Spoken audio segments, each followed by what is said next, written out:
وَلَنَبْلُوَنَّكُمْ بِشَيْءٍ مِّنَ الْخَوْفِ وَالْجُوعِ وَنَقْصٍ مِّنَ الْأَمْوَالِ وَالْأَنفُسِ وَالثَّمَرَاتِ لِنَبْلُوَكُمْ أَيُّكُمْ أَحْسَنُ عَمَلًا۔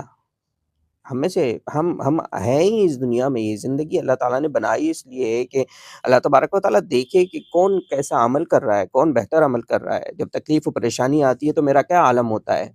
جب خوشی آتی ہے تو میرا کیا عالم ہوتا ہے، جب مصیبت آ جاتی ہے تو کیا میں واویلا کرتا ہوں، چیختا چلاتا ہوں، یا صبر کرتا ہوں اللہ کے رسول کے فرمان کے مطابق۔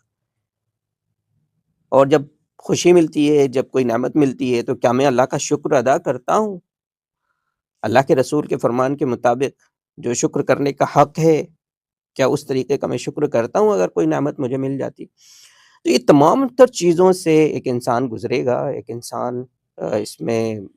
لگے گا، چلے گا،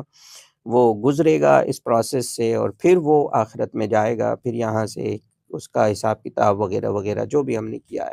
ہر لمحے کا، ہر نعمت کا حساب کتاب دینا ہے، اور یہ اس کے بغیر وہاں انٹری نہیں ہے، حساب کتاب ہوگا۔